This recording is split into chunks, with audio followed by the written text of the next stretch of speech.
So today we're going to talk about the wonderful, very short story, Eveline by James Joyce.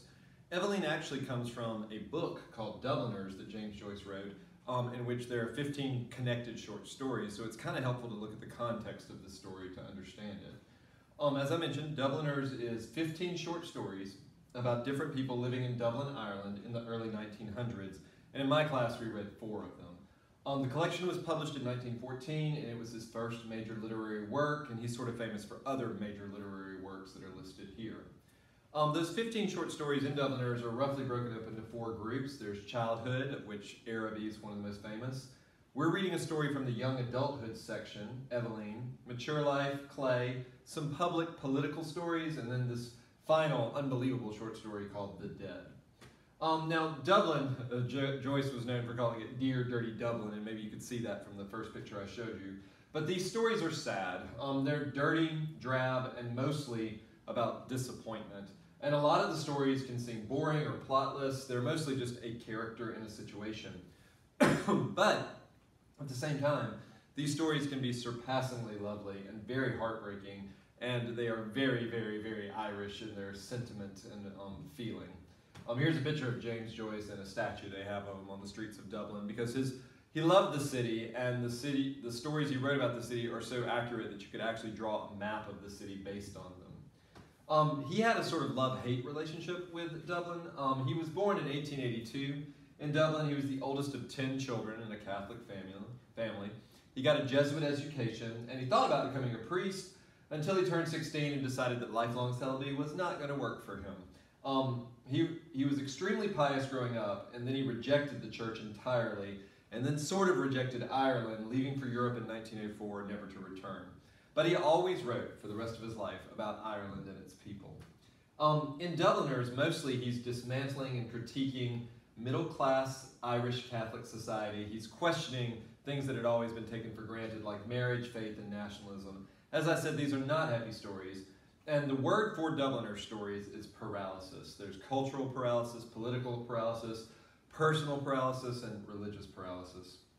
It might help when we read these stories to think of all the Dubliners we meet as sort of the walking dead. They are trapped in their cultural, political, and religious malaise, and they can't escape. I mean, that's the theme, right, is that Dubliners are paralyzed. When we talk about Dubliner stories, we talk about secular epiphanies, kind of similar to Flannery O'Connor, where a character suddenly realizes something about themselves or their situation or the world in general. Obviously, there's critiquing of Irish culture, particularly the sexual ethics of the Catholic Church. Other things we talk about when we talk about Dubliners are stylistic, like these interpretive problems that are raised in the text, these gaps or unexplained parts. And the style is generally realism mixed with lyricism. You know, they can be kind of dirty and plain and drab, but then they're also sort of gorgeous at the same time.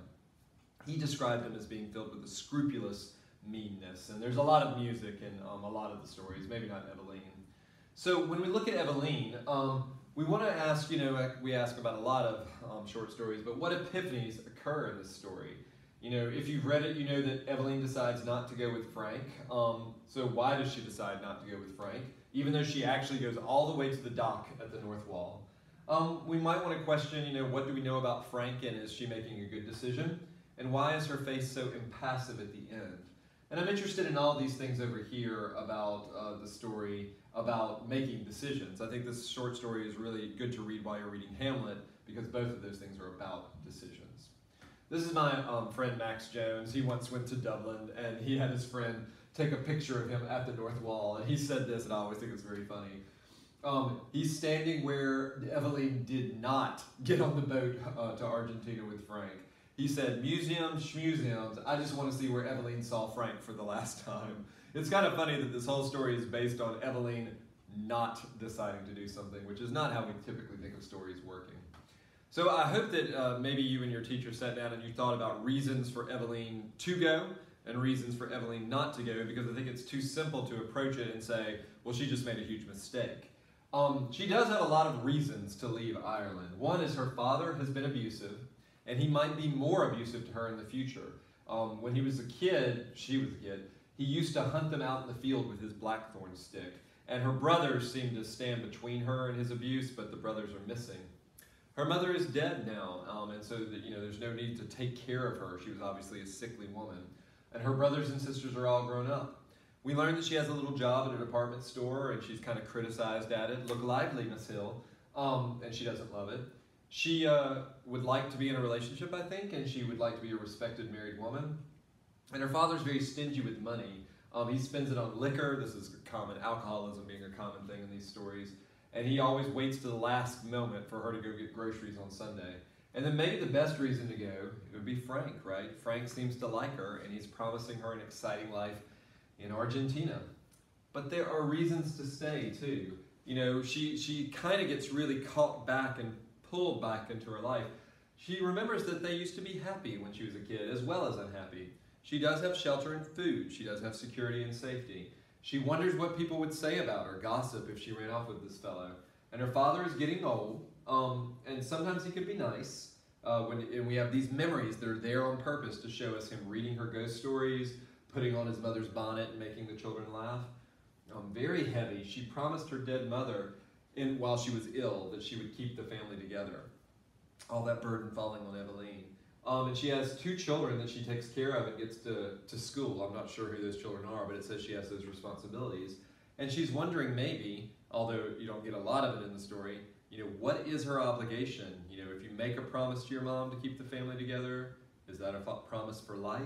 Does God want her to go with Frank and abandon her father, or does God want her to be responsible and stay with her father? You can see it's very difficult weighing the pros and cons for her choices here. And she can seem very, very passive or paralyzed. Even the first sentence, she sat at the window watching the evening invade the avenue. She's very passive, and the evening is active and invading, and she just watches it. A bell clanged upon her heart. And this is the end of the story, right? All the seas of the world tumbled around her heart. She set her white face to him passive, like a helpless animal. Her eyes gave him no sign of love, or farewell, or recognition. She's very much stone at the end of the story. And we might want to read into that and say, well, what's really going on inside her heart that her face is not reading any of these things there? It raises lots of questions, right? When in AP we always want to talk about something being complex. So the complexity of her choice to leave or to stay in Ireland. To whom does she owe her duty in her life? Does God want her to sacrifice her personal happiness for the good of her father and family? Does God want her to be personally happy? That's a question a lot of us ask. I've often heard this phrase that a son is a son till he gets a wife and then he starts his own family, but a daughter's a daughter all of her life, where somehow the burden of taking care of the family falls on the feminine people of the family. Sometimes I ask students, should you bloom where you're planted? Is that the good advice for life? And accept where you are and learn to love the sky you're under? Or try to change and go somewhere else? In America we tend to be very much a get up, get out, and go and do. But if everybody's doing that, then there's no place that's home, right? And it's kind of like Hamlet's problem. Do you accept the way things are, or do you seek to change them? Which is better? Some people say the devil that you know is better than the devil that you don't. I hope I'm making you feel like it's a hard decision that Eveline makes. Her name is sort of etymologically equivalent to Helen, meaning that she's beautiful. It's a diminutive version of the word Eve, which derives from the Hebrew word for life or living. So the Eve line, she is, a part of all these women having to make this choice. Little Eve, Eveline, means a little life, one that's barely there. Maybe she's living a little life. Or maybe the name is a lifeline, the rope that she flings into the ocean to save a drowning man. So, is she a tragic figure? Is she a coward? Is Joyce condemning her for not having the strength of heart and conviction to set out on the course that leads to self-determination? Does she do the right thing or the wrong thing? Is she a passive victim, or is she actively choosing at the end?